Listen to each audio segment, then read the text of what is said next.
All right. It says we're live. We're going to give them a chance to come in again. Won't be 5 minutes this time, but we are live. We are here.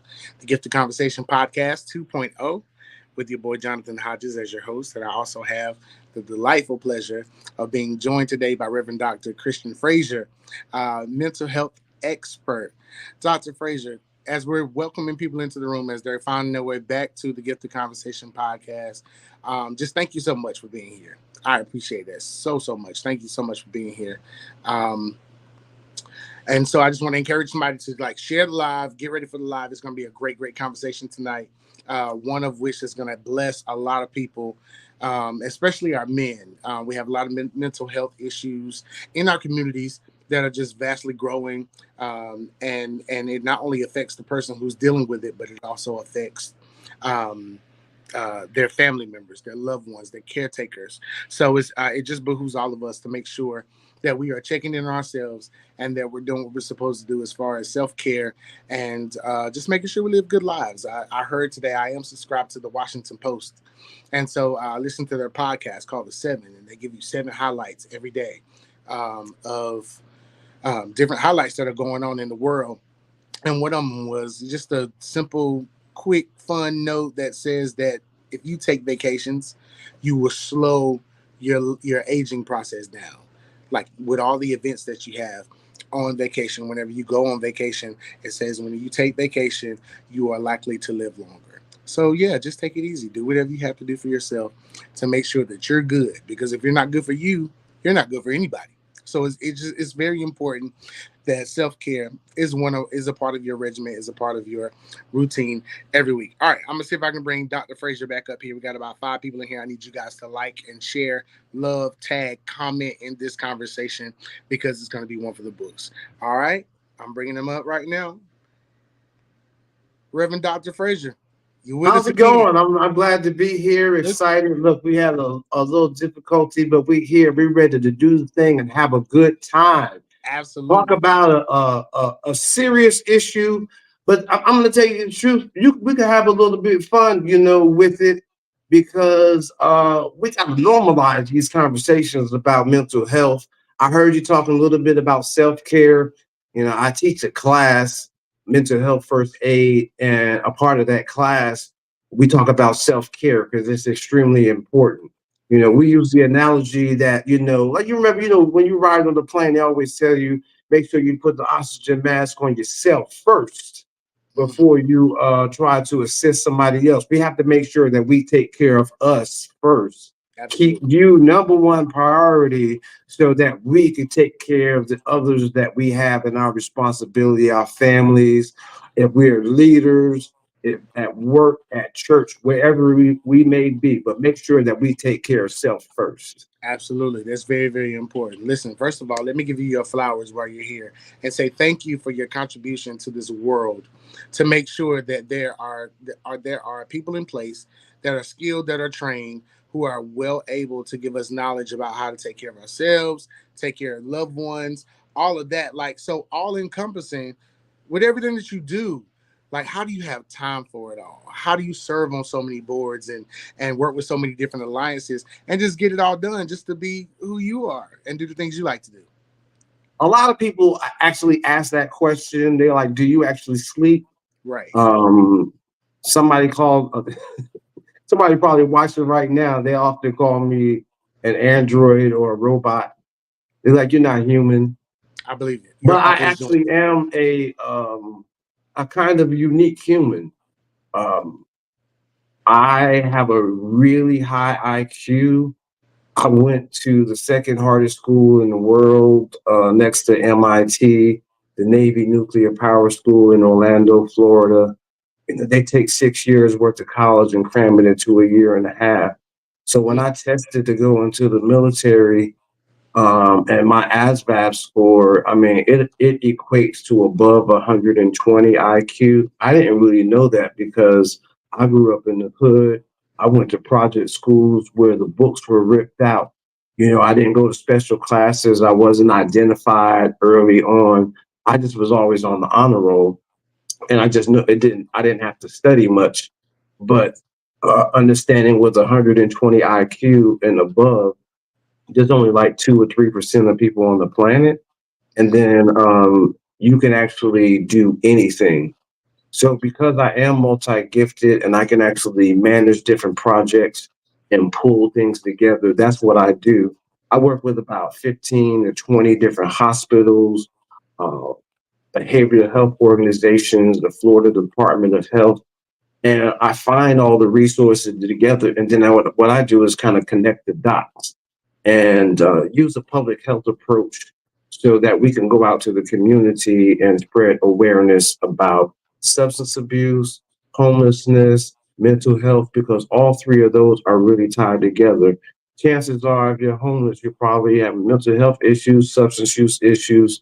And the thing is that we even treat substance use like people are like it's a disease like anything else. You got diabetes, whatever. So we need to stop looking down on people because there's doctors, there's lawyers. I was listening to Emmett Smith and he was giving out Narcan, and Narcan is something that we use to help people who might be experiencing an overdose from opioids. And he was saying that his family member was, they were going through cancer and they were going through a lot of pain, and they accidentally took too many pain pills wow. and overdosed. But Narcan could have saved their life. And that so like, there's so many reasons why people might be in a situation, and we need to stop putting judgment on people and actually figure out ways that we can help people and find out. I tell people, look, we got two gifts. We got gifts of our provisions. That's the gifts that you use to put food on the table and pay, the rent and all of that kind of stuff, the mortgage, car bill. But then you also have gifts of your purpose. The gifts of your provisions are for you. The gifts of your purpose are for others. And if you're not using both, then you're out of line. You're unaligned. Mm-hmm. Mm-hmm. Absolutely.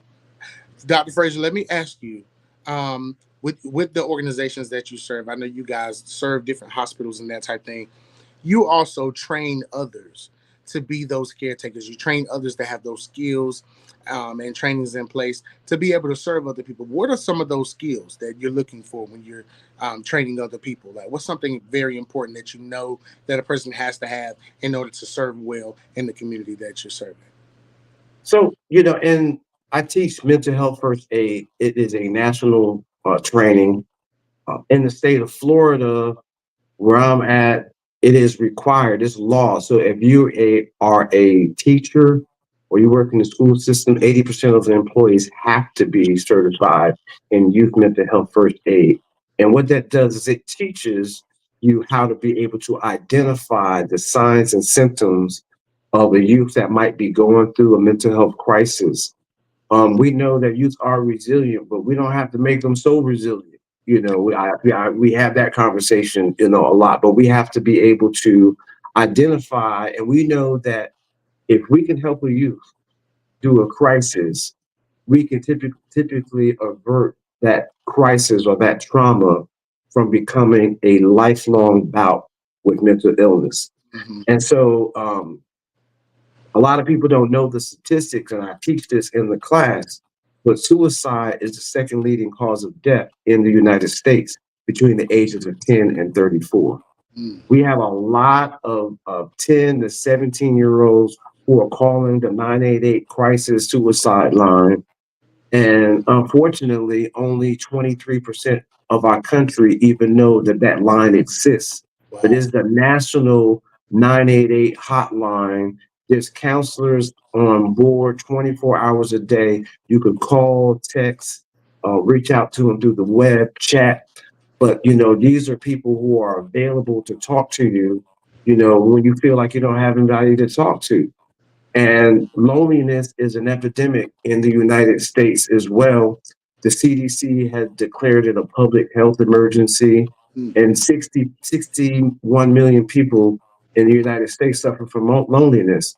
And they have linked it to killing more than cars and cigarettes. Wow. So, mental health really right now is one of the most, they consider it to be more of a public health crisis than cancer. I mean, we are in a crisis. Our suicide rates in Black and Brown communities have gone up in the last, I'm going to say, 10 years. So our percentages are going up.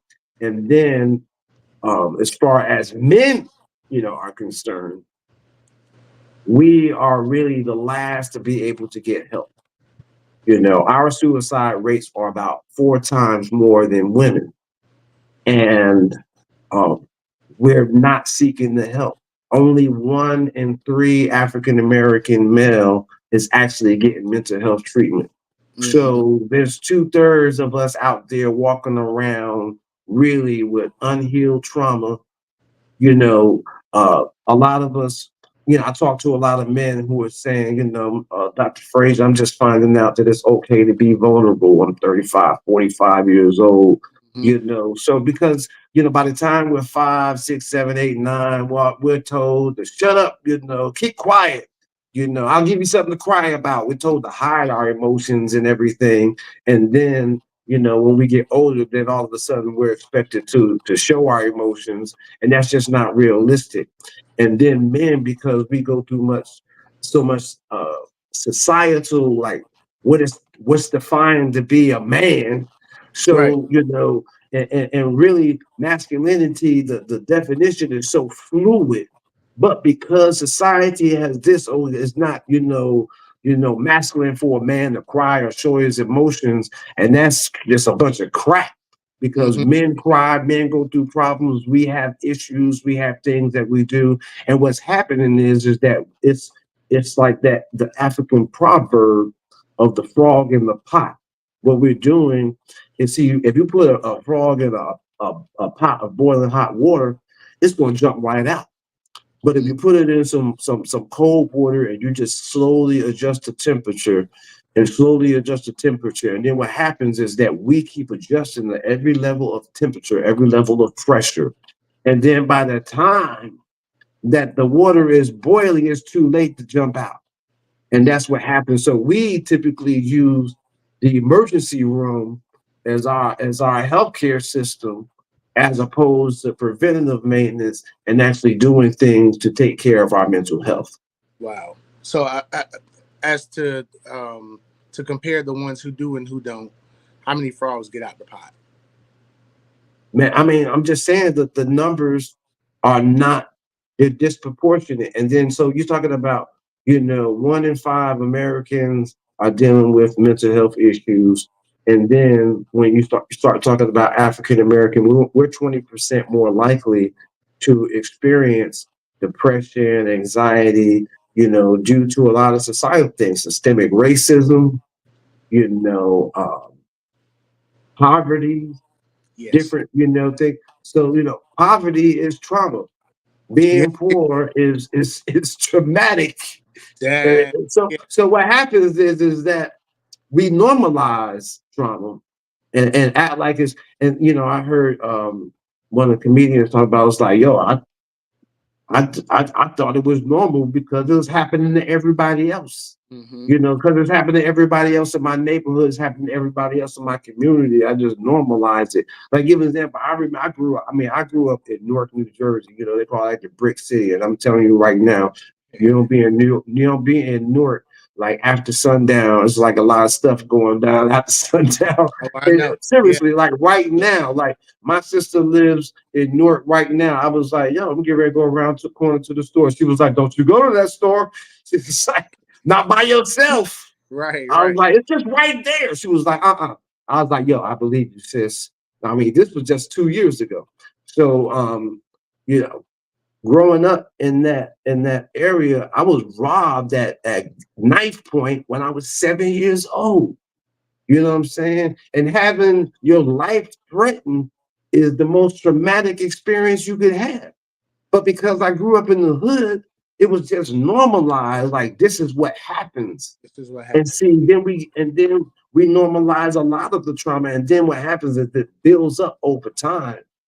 And we haven't dealt with it. And then it starts to show up in Mm-hmm. all of our relationships and how we deal with everything at work, at home, on the street, in school, everywhere. And it's a problem because We think it's normal to be this way, and it ain't. Right. It's not. Mm-hmm. So let me reset the room real quick. We got Dewan Gardner in the chat. What's up, bro? We also have my cousin Sharika Winston here, and also Dr. Jason T. Mahoney, who's here with us, also sharing some knowledge and information. We have tonight on the Get the Conversation podcast 2.0, Reverend Dr. Christian Frazier. He's one of my longtime friends, great guy. He's been working in the field a long, long time. Dr. Frazier, thank you so much for being with us today and to have this conversation. I want to get into the emotional side of all that you do. Um, are there times where you have to check your emotions and your feelings? Like I know that it's a career or whatever, but how involved does your heart get, and how far will you let it go? Oh, it you know, so it you soldiers get weary. We Mm-hmm. do. We get tired. Yes. And then during those times, you have to remind yourself the reason why we're doing what we do. Yes. Because we're trying to save lives one at a time. That's all we can do. We can't save everybody. That's We right. save lives one at a time. And then let me just talk about even the stuff that I do, like say on social media. I have people who have sent me messages. Uh, you saved my life Mm. because I started going to therapy. I started taking medication, and my whole life has changed. Wow. I had a one gentleman that said I was actually going to sleep with a gun in my bed, and I was ready to end it. And your conversation, just talking about it, and that's the thing. So it's just having the conversations. So, like, I work on the board of directors for NAMI Hillsborough, which NAMI is the National Alliance of Mental Illness. We are the largest grassroots mental health organization in the United States, been around since 1970, since the 70s. So, we provide statistics, education, support in a variety of communities all around the country. If anybody's had someone that is dealing with mental health issues, some people probably know they're familiar with NAMI, but a lot of people are not familiar with the organization. We provide, so we have education on how to start the conversation. Mm-hmm. We have education for dealing with going back. We have like a back to school, um, mental health kits up on our website, That's good. that you can download and actually start having conversations, with your children. One of the things, and I teach a lot of teachers, like we taught 100 teachers in one day at this one school, teachers and the janitors, everybody that deals with the children. And I've taught teachers around the country. And the common thing that I hear is that there is kids are not being taught emotional regulation. They're Yes. not being taught But how to yes. deal with stress, how Mm-hmm. to deal to, things about resilience. And so we would love for it to happen in the church, but the church don't want to deal with mental health either. Because Mm. I could tell you that I focus on trying to do mental health trainings in the church. I have another a brother, ordained minister, Reverend Doctor, who he's going out. He was like, man, the churches don't want to hear it. And so, like, we have a grant in this area to train the churches for free. Oh But wow. the churches They are not like, signing up. nah, I don't want it. And I heard something about we focus on evangelism. I was like, well, this is evangelism because you can reach out to your community and let them know that you're, focused on mental health. Yeah. Truth of the matter is, if you look at every book in the Bible, it deals with a battlefield of the mind. Mm. That's very true. That's very, very true. And we're supposed to be helpers one to another. Like if you're in ministry, you're in the people business, and so you have to be willing to give the people what they need in that moment, not what you want them to have. And that's just like a respect thing. And so I mean, the people are in need since this pandemic, and even well before we got into a pandemic. um, the people were in need of conversation, and that's why we have to Get the Conversation podcast, because people need to talk. They don't talk anymore. They don't write. Them kids can't write in cursive. They don't know how to talk. They don't know, even when they're texting, their texts are like you. It's like a foreign It's language. hieroglyphics. It's more emojis and pictures than. So yeah, there's a lot. So and then we have. I mean, the United States has the most absent father. We're the most fatherless country in the world. Oh A my lot of God, people don't even know that. So I we're the believe. most fatherless country in the world. Then you start talking about black and brown communities, then those numbers go up because they got us all up in jail, locked up like slaves, right? So, I tell people slavery never ended, because we just switched it over to the jail Yeah. system. Uh-huh. So we don't have the fathers there, and then that's causing mental health issues as well. Definitely. I see kids being disruptive in class. I see them being kicked out of class quite often. And the problem is that the father has left probably within the last 6 months to the year. So it's causing severe mental issues in young boys, especially as early as 5 and 6 years old. Wow. Wow. That's crazy. If we had stuff like that going on in our homes, we didn't even know about it until we were like older or grown. And these kids are experiencing stuff at such early ages now. And then what does that do for that child? Like because it's a known thing that they build prisons based off the level of reading that little black and brown boys are on by the third grade. It might be even I have a chart that is just making it like we're just actually sending them on a straight line to the prison system. mm, And that's exactly what we're doing. It's just a chart right from the school directly to the prison. And we got to stop it. And then once they get in there, the recidivism is just over and over again. We just go back. I was talking to the Department of Juvenile Justice just last month, and they were saying that the kids get out and say, look, don't make up my bed. I'm coming back tonight. They go across the street to the CVS. They steal something so they can get right back in there the same day. mm, One, because either they don't have a place to go, mm-hmm. or the place that they had to go to was toxic and they don't want to go back to that environment anymore. So we've got to provide a better solution so that when they get out, we can wrap our arms around them, mentor them, get them set up, whatever they need, physical health, mental health, skill sets, retrain, job, housing, all of that. Mm-hmm. But the church also has to get involved with that too. That's true. It's got to be the government, the churches, everybody, because guess what? You're not going to be able to rely on one source for anything. It has to be a collaborative effort. But then so many churches just want to be on their own thing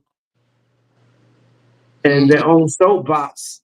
Yeah. And I'm just telling you, I just feel like, and I know a lot of pastors just in this state alone that are not doing anything about mental health. And Mm-hmm. guess what? Their members are leaving because you're not meeting the needs of this present age. To serve this present age, my calling to fulfill. You're not serving this present age if you're not talking about mental health. That's very Period. true. That's exactly right. Absolutely. Because we're all about it. Now, I want to ask you, Dr. Frazier, with all of the partnerships that you have and the alliances that you work with and the companies and the hospitals that you work with, um, how important is relationship to you? I know that you probably, through connection, have gotten a lot of these things done and a lot of service provided for a lot of people. But in your own opinion, how big is relationship and connection to you? Relationship and connection has always been important to me. I have connections and relationship with people on social media for 20 years. Some of the people that follow me on social media is like, man, I've been following you since I remember when you was in real estate in 2020. I was And one one of of the those people. guys sent me a message and said, man, I remember your slogan. Because my slogan when I came out in real estate, I was like, Christian, it's a name you can trust. Boom.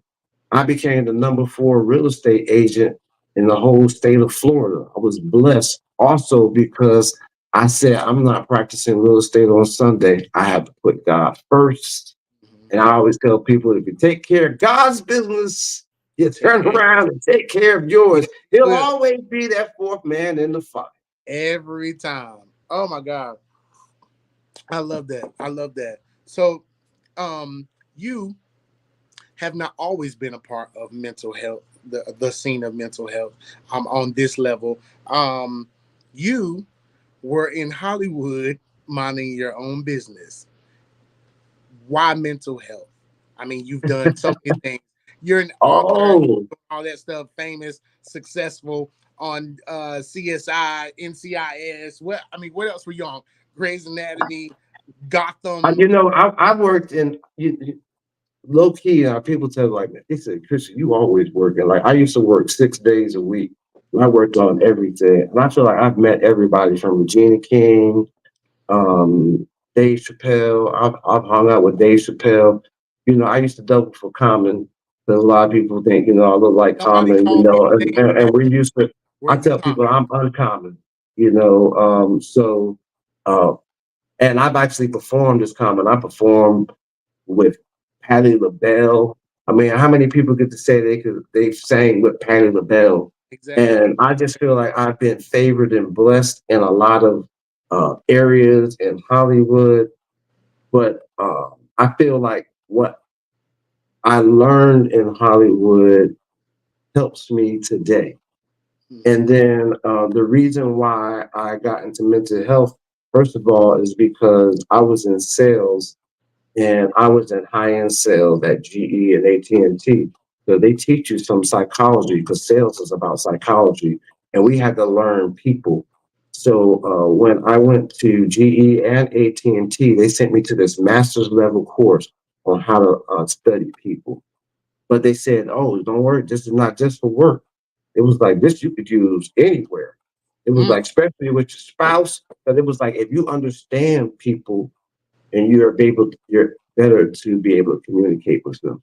mm, You're taking your time to understand them. And then I take it a step further. It's like we have to figure out how we can add value to the people in the spaces that we come into instead of figuring out what we can get. that's Most of us are always trying to figure out what we can get instead of, and then I'm trying to figure out how I can add value, because if you add value into the spaces that you go into, everybody's going to be happy to see you. mm, Everybody's going to want to see you, and when you ask them and you need them to do some favors for you, you'll be able to get them to follow you. And when you're genuine and you're authentic and your purpose is for people, it's easy to get people to follow you. But now getting into the part of diving more into mental health, I'm going to tell you, it really was bad relationships. mm, Bad relationships. I was dealing with a narcissist, but a closet narcissist. And I didn't even know what narcissism. I mean, I heard the term, but I didn't really know what it was. And then I found out I was dealing with a narcissist, passive aggressive, with abandonment issues. And by the time I talked to therapist, my therapist said dealing with one of those is bad enough, but dealing with all three is a lot. And I was like, I know. I was like, I'm telling you, I'm dealing yeah, with it every day. yeah, So I was wondering what was happening. And me being a geek and a nerd, I started going down the rabbit hole of understanding the personal behaviors and everything like that. And to the point where now, like my best friends start saying, like, man, you like Yoda. Like I could be, out and talk to you for 15 minutes and I already know like narcissist, passive aggressive, whatever type of behaviors. mm, Because it really, when you study it to a T and you become an expert in it, it's yeah, classic. It's almost like, okay, the passive aggressive, the narcissist can't help but do these things. You're going to do that. It's hmm, predictable. I know you're going to do that. absolutely. So bad relationships really drove me into, psychology, and I started studying more and more and more. Then I started going to school, and then I started becoming certified as a peer specialist. And then I said, man, I want to work soon. And I became certified to teach mental health first aid, to the point now, like literally just last week, I'm on somebody asked to interview me about how, what the problems are in healthcare. And this was a consortium of all the hospitals in Orlando and Tampa. And so they did like this 30-minute interview with me on how we can improve healthcare. So I've been working with these hospitals and the University of Central Florida to use a public health approach so that we can lower the suicide rates in our area by 15 to 20% within a year and a half. And I developed this framework. So now I'm actually, I presented it to everybody. They love it. We're doing a lot of the things. And then now, fast forward 2 weeks from now, I have 57 CEOs coming in from Kansas that I'm going to be presenting to them on how we're actually handling mental health in the Tampa Bay area. Yeah. So, I went from bad relationships and learning, and then I became an author and I started writing about trauma and mental health. And when I teach it, even to doctors and therapists, some of them are so fascinated. They're like, I'm going to start using that in my practice. So I feel it very flattering to be able to teach people who have been in the industry for a long time, and they're saying, "Hey, I like some of these concepts that you're using. I'm gonna start using that in my practice." So I know that what I'm talking about is solid, and I know that it's helping people. So that's the most important thing, is that we're changing lives slowly. Yeah. So let me ask you this: what's left to fulfill, just personally, as it relates to mental health, as it relates to your life period? What is left for you, um, as a reverend, as a doctor, as a mental health expert, as a friend? What is left to fulfill in this mental health space for you? There's so much work to do. There's a lot of work to do. I mean, we need mental health reform. We need affordable housing reform. We can't help people with their mental health if they're living in a constant state of financial stress. There's 8 dimensions of wellness, and there's financial wellness. So if people are not financially well, then it's hard for them to be able to heal the stress and the anxiety, the insomnia, and all of that.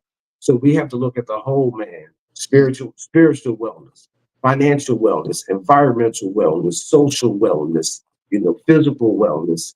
And that's the thing. If the church even have to look at the whole man. But that's what I've been doing. And I feel like the concepts that we do here and what I'm doing here can be duplicated around the country. So speaking, I've been asked to speak at some corporations, and I also help corporations with corporate wellness, because that is an issue. There's a lot of toxic workplaces. So I've been working with colleges to do mental health education at the higher education, K through 12, and then also in corporations. And then I really just want to kind of expand and continue to do that across the country, because there's a lot of places that don't have the same requirements, like having our teachers required to teach get certified in youth mental health first aid. So being able to duplicate some of this framework, and especially the affordable housing thing, because that's a problem across the entire country. And since I spent 20 years in real estate and put some of the largest deals in Florida together, I have the experience to be able to do that. Mm-hmm. So tell me about the men's aspect of it. So it's mental health. There's men's mental health, and then there's African American, Black and Brown men's mental health. So with all that we face, we talked about loneliness, we talked about feelings of abandonment, trauma, everything that got us into this space to where we now need assistance, need a conversation, need somebody to talk to. What typically works for us? Like, is it the same thing? Is it a light bulb that comes on? While they're in that process, what have you noticed that in our Black and brown men, as far as mental health goes, what works for us to get out of that space and to get to a better space? Right now, what works was working for us is we wait until it's an emergency. We wait until, again, emergency room is typically our healthcare. So what I would like us to see is normalize the conversations and see there's different ways of getting therapy. Um, Yes. like I just started a support group last week. We had 10 brothers show up in the area. So, you could do support groups, because a lot of men, we don't have spaces to talk Mm-hmm. about the things that we go through.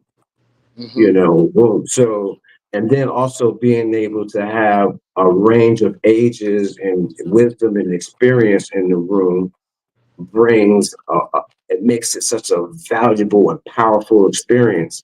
So, you might be a newlywed and, things are rocking with the relationship. But here, I was married in relationships for 30 years myself Mm-hmm. personally. So Mm-hmm. I got a lot of relationship experience, and I can always and I always brag and tout on this. 22 years, and we never had a cat down, fight down argument. Wow. Because communications, like what you're saying, is extremely important, and that Mm-hmm. comes with emotional intelligence, and we're not taught that. So we have to take the time to invest in either reading a blog, a podcast, a book, um, going to support groups, learning about love. Because a lot of us, what happens is we get together, we haven't witnessed good examples of love, we haven't experienced it, we don't really know how. So we go in there with this what we think is supposed to be and messing up. Mm-hmm. And it causes so much friction. And we have everything. And I tell people, look, it's like a Borders bookstore in the mall, and you could go in there and buy some coffee, and it's like millions of dollars of information right there. There's no reason to be uninformed. I My mean, dad there's no reason. said And then all you the time. got relationship podcasts, and then you have elders in your church, and you have somebody that you could look up to in your community. But support groups are ways. There's art therapy. There's spending time in nature. There's different ways to be able to get therapy. So I'm just saying, there's just not one, but we need to be able to do something because we're really falling and our men are dying unnecessarily. Very true. We just had, and it's happening in leadership, in the police force. We just had a sheriff who died by suicide. So Mm. we have to start normalizing the conversations about mental health.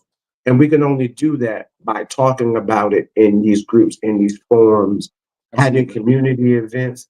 You know what we like to do? We like to barbecue, we like to brunch, whatever it is, whether it's barbecue, brunch, whatever, have a good time, go cigar shops, whatever it is. But we having Mm-hmm. conversations about our feelings and the stuff that we're going through so we don't have to bear those burdens alone.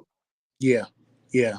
If there's somebody who wants to help, who wants to be trained, and given the tools to be able to assist someone like that, what do you recommend for them? Is So, it so school? first of all, there's a NAMI chapter in almost every major city, and they offer support groups in that area. Also, if you're going through stress and you do have to call 988, I suggest everybody save that in their phone, like save 988 in your phone. You never know if you're talking to somebody, you could be encountering somebody who's going through stress and you may not have the words to say, but look, I know how to get a hold of this person on the phone that you could talk to. Mm-hmm. Here, you can stay, I'll stay right here or I'll stay in the next room, Yeah. while you talk to them. Don't leave them alone when they're going through that stress, get them the help, and then they can refer somebody to them. And then a lot of us, we have EAP at our employers, and they give you like up to 6 to 20 different counseling sessions for free.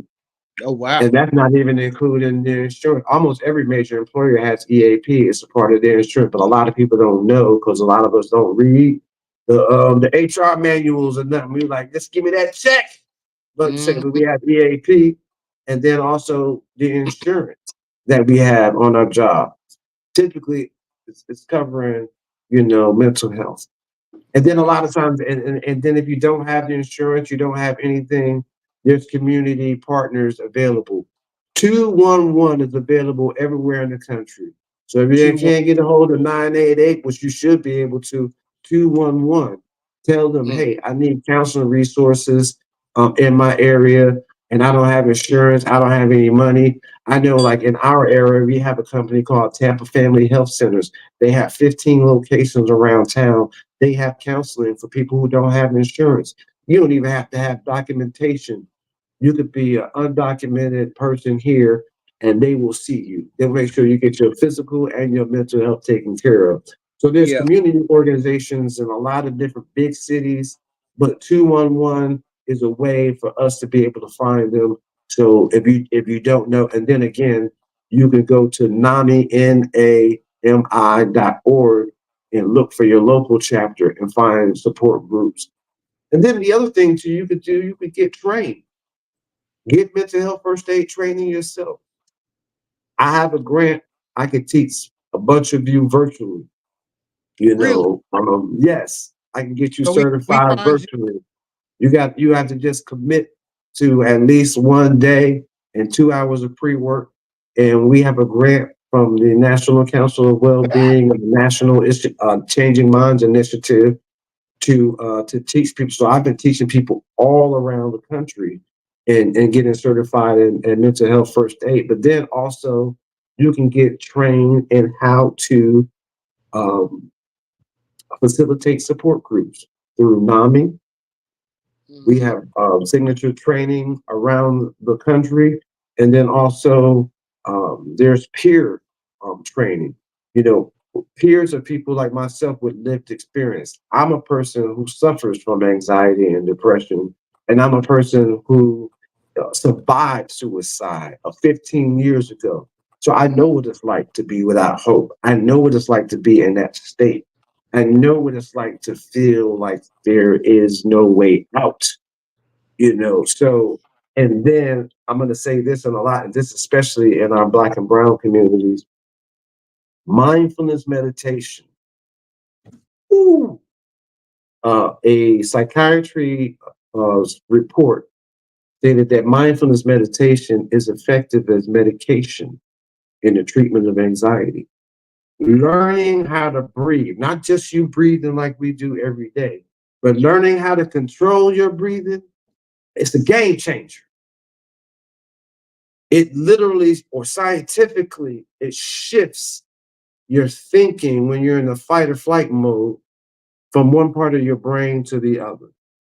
It shifts the energy from your nervous system for when you're stressed and just anxious to the more peaceful, relaxed nervous system that promotes peace.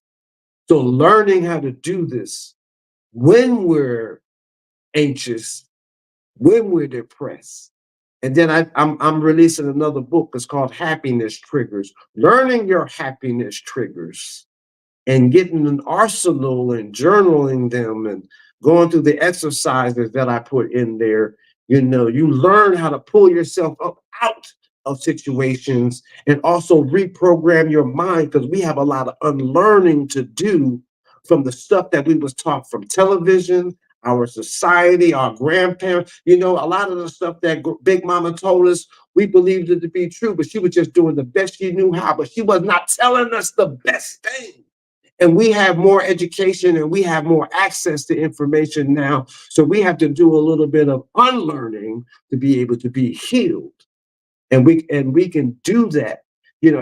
Mindfulness meditation, I say it's like this. Your brain is like an ocean with a storm on the top, with wind and lightning and everything raging. But there's a part of your brain that is always peaceful, and meditation teaches you how to get there from the rage and the chaos that's going on the surface to be able to get to that peaceful place so that you can think clearly, make decisions, see your goals all the way out, and also hear from God.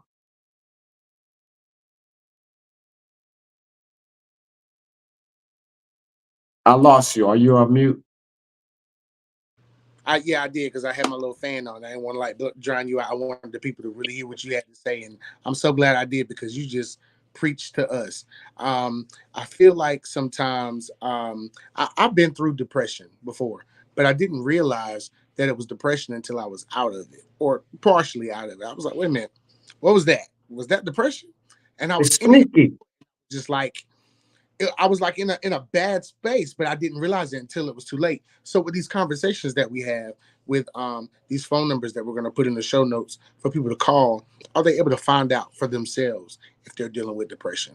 Like through these conversations, is that how it normally goes? Like if I So was a person, I just had questions I wanted to know.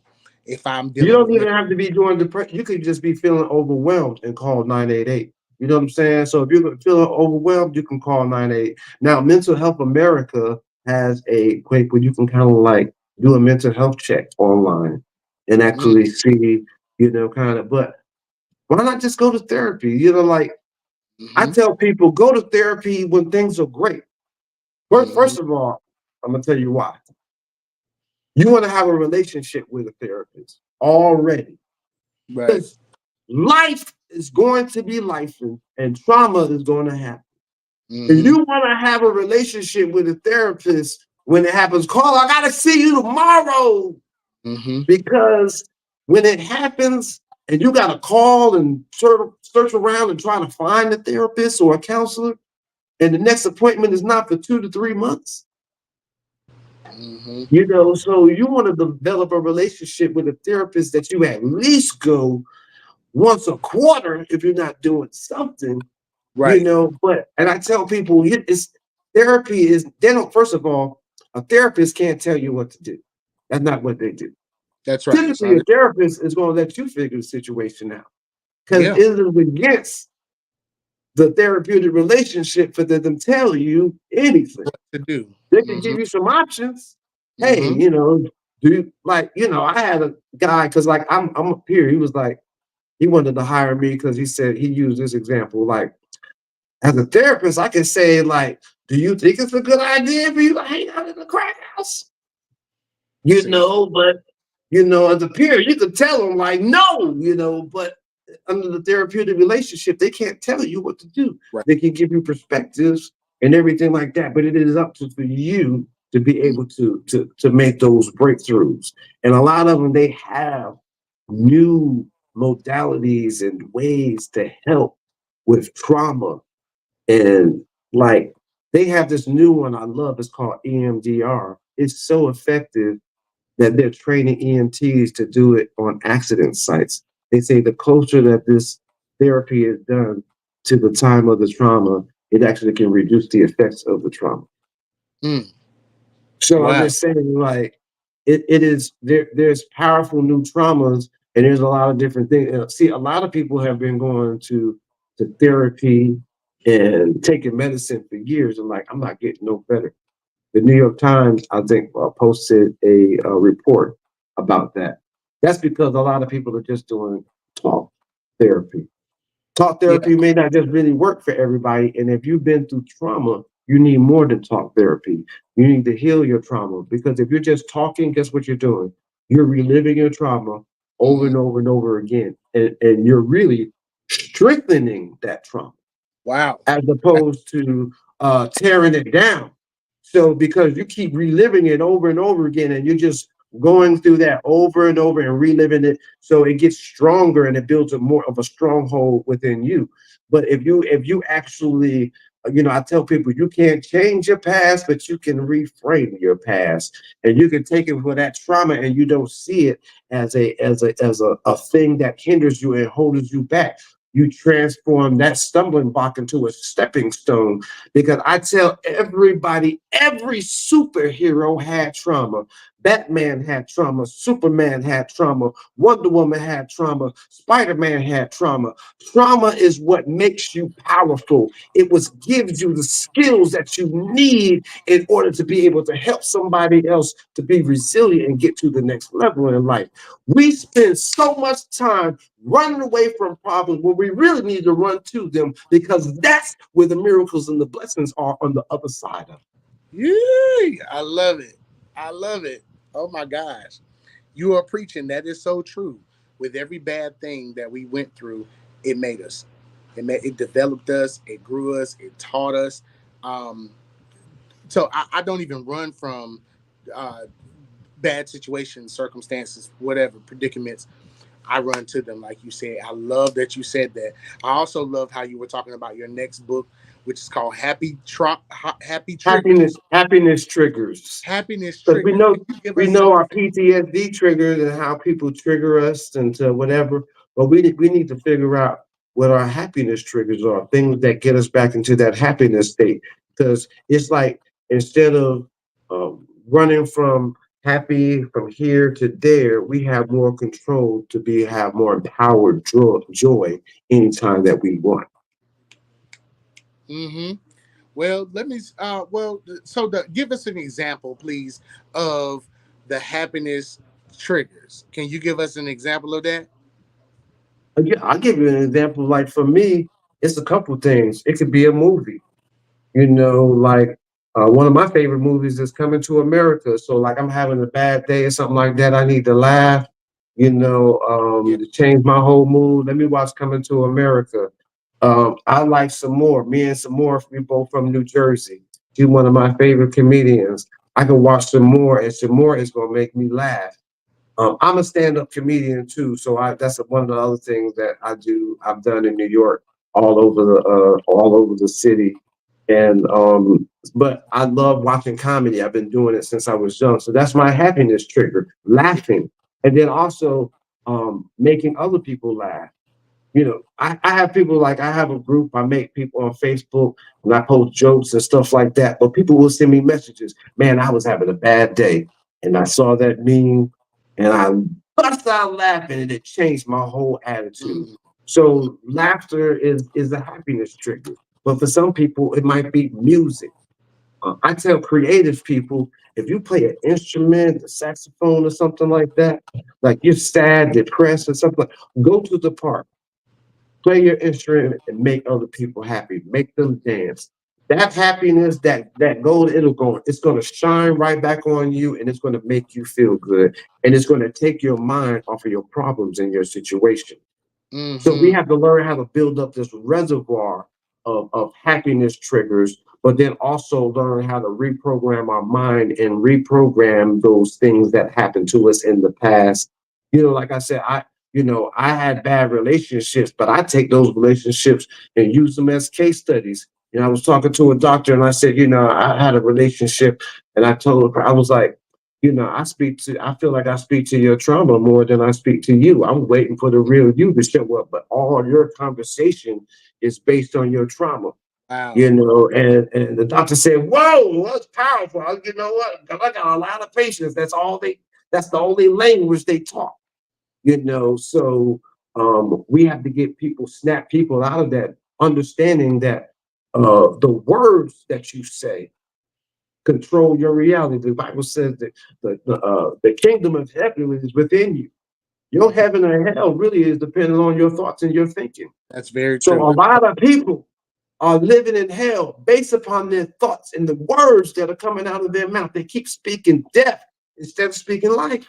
Mm, mm, And it's like, somebody said, you have to realize that those words are like the affirmations and everything. When you say them and it goes out into the atmosphere where God hears it, it's thoughts and words of things. It creates a vibration and never goes away. Energy can't be destroyed. So it's like you're saying these things and you keep saying it over and over again. And guess what? Your brain doesn't know if you're just singing it as a song or making it as a joke, or you're really pronouncing this over your life. So you mm. got to be careful what you're saying because you might be casting some spells on yourself. That's why they call it spelling. Yikes. Yeah. Oh my goodness. Oh my goodness. That is so true. And I always wondered why, like, if I said something bad, or if I said something that I was fearful of, how it came into fruition. But if I said, "Oh, I'm gonna get $1 million tomorrow," it didn't come. Because you have to, what happens is that we we are like magnets. So our thoughts are either going to attract the same experiences or it's going to attract a new experience. But we're not attracting new experiences. And I tell people this: you have to become before you become. Mm, mm-hmm. A, a lot of, I think the percentage is like 90% of millionaires, lottery winners, 90% of lottery winners lose all their money within the first 18 months. Yeah, They became lottery winners, but they didn't become millionaires. They mm, didn't have a millionaire mindset. So mentality. in order for you to become and for you to reach what you want. Because what good is for you to get $1 million and you're gonna waste it and don't know what to do with it? That's true. That's true. So you want it and desire it, but you haven't prepared yourself for the blessing. You haven't dug the ditches like the Bible. You got to Mhm. prepare for the blessing by digging ditches. You have to set the table. You have to become the person before you receive the blessing, or it's not going to happen. Mm. So you have to think from the finish line. You have to stay there. And the thing is that when you start thinking about who you're supposed to become, and what you're supposed to do, your purpose in life, then everything that's going on right now don't matter. You could be going through hell, but you know that you're going to be there in a few months. Hmm. So all this hell that I'm going through right now, it don't mean nothing. It's minuscule because I'm thinking from the finish line. Yes. Yes. I love it. I love it. Um, this has been a powerful and mind blowing conversation. Like you and I talk, and we have great conversation, but just this side of the mental health portion has just blessed me beyond measure tonight. How can people get in touch with you if they want one of your books, if they want to have a further conversation with you, or sign up for your program? How can they get in touch with you? Hit me up on Instagram, uh, Christian Frazier Elevate. Comment and send me, because if we're not friends, the message might go into spam. Put a comment on Mm-hmm. there and boom, or go to my website, christianfrazier.com. Hit the subscribe button, send me a message from there. You can hit me from there, or I'm everywhere on TikTok, Yeah, you are. Instagram, you name it. Mm-hmm. So I'm not hard to find, but we do have grants, available to be able to do that. If you want to do an in-person class, you're gonna have to pay for them airplane tickets, but but we can do what we can to be able to spread the word of mental health in the stigma. And that's what we want to do. We don't want to reduce the stigma. We want to end the stigma Indeed. where mental health is considered, because mental health is health. Health is health. Mm-hmm. The body is a temple, and it's the entire body, not just you Right. know muscles and chest and legs. Everybody want to be all. We want to go to the gym all year long, but you ask them when the last time you actually checked on your mental health. Whoop. Right. Silence. I tell people, look, if you go to a restaurant and somebody's choking, there might be 4 or 5 people that know CPR, but if somebody's having a mental health crisis, people tend to stay away. And Yes. that's why we teach these things in those classes so that people feel confident that they can help somebody, even a stranger, until professional helps arrive. We ain't teaching people how to be counselors and fix stuff. We're just people, hey, be able to support this person until the professionals arrive and do that, and you can really save a life. We Yes. teaching people how to be heroes and save lives, and Yes. especially within our youth, because our youth are really going through, and especially with all the gun violence that's happening, a lot of kids are scared to go back to school, go to class right now. Mm-hmm. So, we teach it to adults, we teach it to teens, we teach it to high. So we're even teaching it to ninth and 12th graders right now, which is great. So this is a movement. We've already trained 3 million people in the United States, and we want to train 1 in 15 people. Wow. I love that. Reverend Dr. Christian Frazier, thank you so much for joining us this evening. Thank you for all of your knowledge and your wisdom and all of your contributions to this world, for making this world a better place and for all that you do. We really greatly appreciate it. Stick around. I'm going to put you behind stage and I'm going to say goodbye to my folks. But y'all make sure that y'all hit uh, Christian Frazier up to make sure that you keep in contact with him, stay in fellowship, stay connected, get behind his charities, his organizations, his alliances, all of that to make sure that you do your part in making sure that we have a better world. Thank you so much, Reverend Dr. Christian Frazier. I appreciate it so much. Thank you so much. All right, y'all. Listen, about to go. Ran over a little bit tonight because I started the live and then it acted crazy. And then my phone wanted to update. And then I had to put it on airplane mode to stop it from updating so I can get on the show in timely fashion. So, but listen, out of all this crazy stuff that's going on, I just want you guys to know that I love you. I'm praying for you. I hope that all is well with you. If not, listen, we're going to put it in the show notes. Call the suicide hotline. It is Suicide Prevention Month, so we want to make sure that we prevent as many suicides as possible, and also deal with this mental health, especially in our Black and Brown communities, as our demographics and our numbers have exceeded any other race. So we want to make sure that we do our part and to keep it moving and keep folks healed, saved, alive, well. So I say to anybody, I saw this on Facebook, on social media somewhere. Somebody has a shirt, Lacey Williams. Oh my gosh, she's one of my god sisters. She has a shirt that says "Stay, tomorrow needs you." And I love that. And there's a lot of people that have that version. But listen, y'all find her, and I'm gonna put her stuff up here so we can get some of these shirts because somebody needs that message. Somebody needs that message that they need to stay on this earth, need to stay in this life and not end it because somebody in tomorrow, something in tomorrow needs you. So listen, if you have any problems, if you need assistance, please reach out to somebody. Reach out to me, reach out to your family members. Please do whatever you can not to live such a down life.